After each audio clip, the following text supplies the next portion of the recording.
Hey, what's going on, guys? This is the Surface Pro X, and I really want to like it.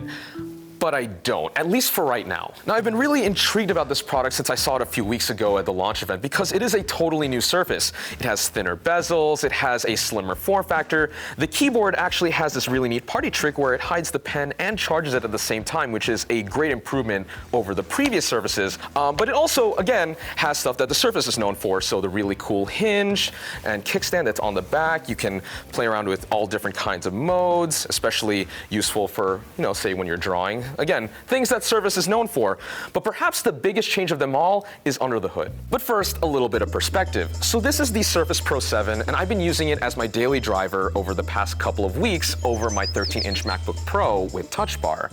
And that's because I don't really edit video much anymore. I don't need Final Cut Pro.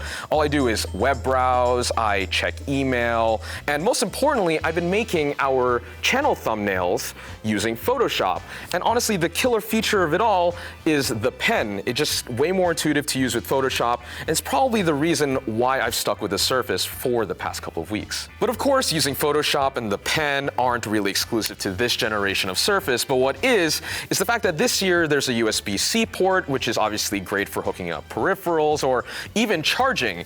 And on the topic of charging, this thing will actually top off at up to 80% within an hour, which is great because the battery life isn't particularly special. In fact, it's a little bit worse than last year's Surface Pro 6. And that's one of the biggest things that Microsoft hopes to improve on with the Surface Pro X. And it plays into that big change that I was talking about earlier. So inside this is the Microsoft SQ1, which is an ARM-based processor that they co-developed with Qualcomm that's based on their 8CX system on a chip. I mean, this stuff is all really cool because we already see the benefits of ARM hardware in stuff like smartphones and tablets. Things like peak power efficiency, better battery life, balancing all of that with really good performance. And all of that on top of the fact that it's running full Windows, at least with some caveats. Now, to be clear, this isn't the first time that Microsoft has dabbled with ARM and PCs. The first two generations of the Surface were running Tegra hardware, which is essentially the grandfather of what's in the Nintendo Switch.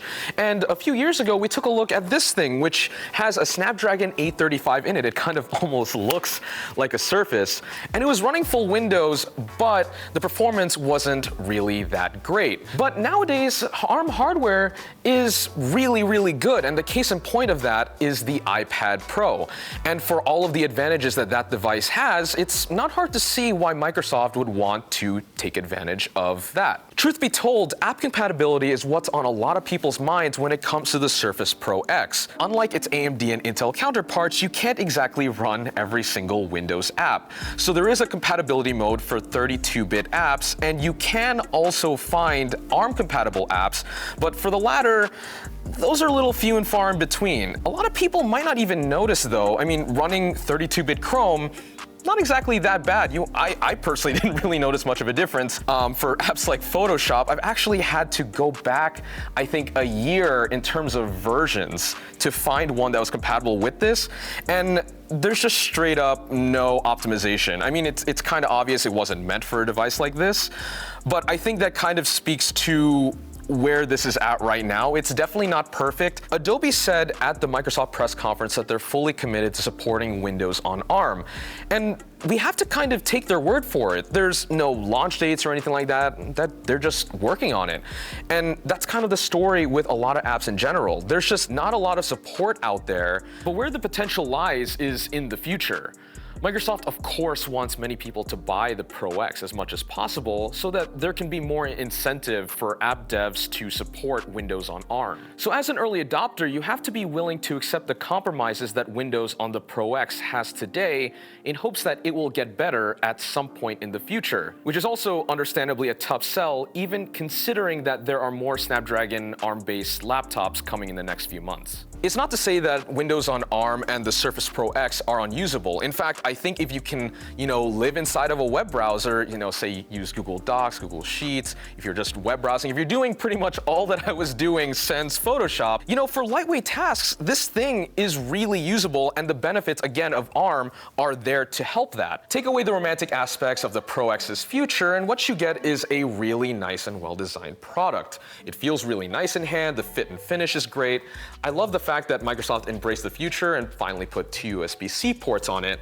I don't love how it doesn't have a headphone jack on it, but the engineers did say to shrink the bezels, they needed to give that up, which I'll take their word for it because I am definitely 100% not an engineer. And on top of all of that, they've thought this through and through. You can actually swap out the SSD through a door on the back that's really easy to access, as well as put in a little SIM card over there. Again, this design is really well thought out, but if you start looking at the price of it, it's not really that appealing. So as configured with 16 gigs of RAM and 256 gigs of storage, this unit costs $1,500. And that does not include this signature keyboard cover and the pen as well. Add on these two things, you're looking at a package that costs little less than $1,800, which I guess on paper is kind of similar to a comparably spec'd and packaged iPad Pro, but you're getting way more with the iPad Pro than you're getting with this, at least in my opinion. Ooh, hot take. But it's kind of true. Now that might seem a little harsh, but I think the better value of the Pro X comes with the base model, which comes with 8 gigs of RAM and 128 gigs of storage for $1,000. Now all of the models of the Pro X come with LTE, so on paper at least, this spec for spec is priced out better than the 12.9-inch iPad Pro. As I said earlier, I really want to love the Surface Pro X, but the reality of it is that I don't. I'm going to be sticking with the Surface Pro 7 because it has the app compatibility and the performance that I need right now. And maybe for some people, the Pro X will be good. If you do lightweight tasks, if you're willing to buy into this future and take a gamble, maybe it could pay off. But for me personally, at least for right now, I don't think it's worth it.